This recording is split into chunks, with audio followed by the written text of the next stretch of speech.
God. It's Pastor Luther, and it's good to be with you for yet another Good News Jesus Bible story. There's a couple things that are special about this week's Good News Jesus Bible story, and the first one is that this is the last special story about our summer programming. For many, many weeks, we've been doing stories about water, and this is the last story for a while that includes water in the story. And we're going to listen to that story in just a few moments. I want you to listen to the water parts. Okay, see you in a couple minutes. Before God created the world, there was nothing at all except God.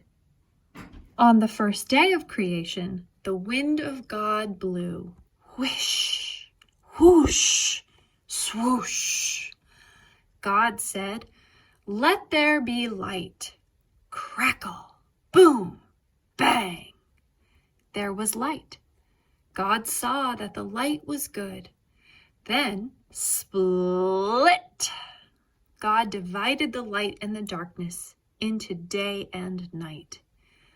On the second day, God said, "Let there be a sky." Pillow, billow, puff. There was a sky. God saw that the sky was good. On the third day, God said, "Let there be water and dry land." Drip, drop, kerplunk. There was water. Crackle, crunch, snap. There was dry land. God saw that the water and land were good. Then God said, "Let there be plants and trees." Rumble, rustle, pop. There were plants and trees. God saw that the plants and trees were good. On the fourth day, God said, "Let there be a sun and a moon and stars." Glimmer, shimmer, shine. There was a sun and a moon and thousands of stars. God saw that the sun and the moon and stars were good. On the fifth day, God said, "Let there be sea animals that swim and birds that fly." Wiggle, splish, splash. There were sea animals. Flutter, putter, tweet. There were birds. God saw that the sea animals and birds were good. On the sixth day, God said, "Let there be animals of every kind on the earth. Growl, prowl, snort." There were animals with fur. Skitter, scatter, creep. There were bugs. Slither, slink, hop. There were reptiles. God saw that the animals and bugs and reptiles were good. Then God said, "Let there be people on the earth." Blink, wink, hiccup. There were people on the earth. God saw that the people were very good. On the seventh day, God said, "It is time to rest." Phew, phew. God and all of creation rested. Hi again. Did you hear the water part of our story? That's right.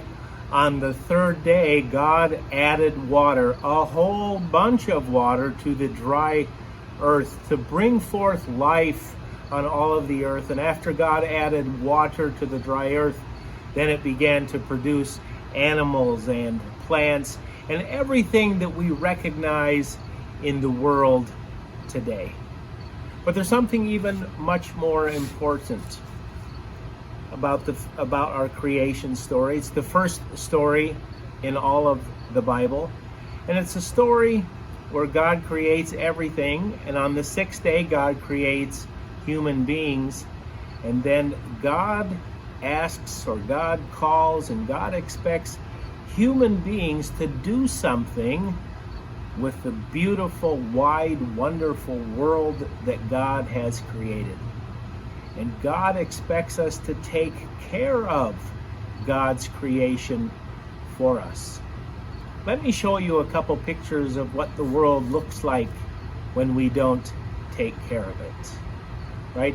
Here's what happens when we don't take care of our air. Can you see the difference between what it looks like when we don't take care of our air and when we do take care of our air?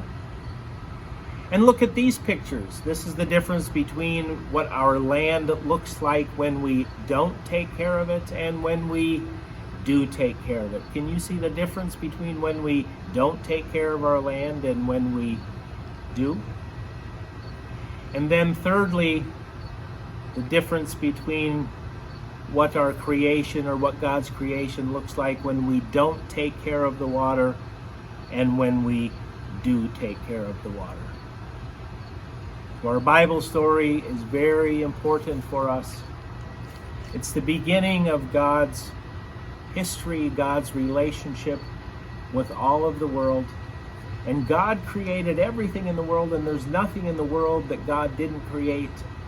And then God gives us this big gift of creation, of land and sea and air, and he says, please take care of it so you enjoy this gift.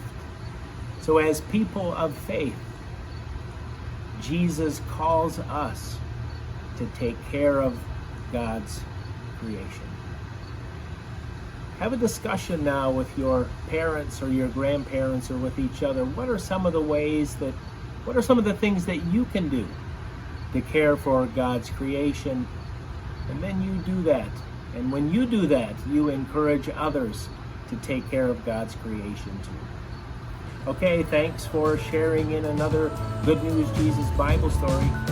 See you again next week. Bye-bye.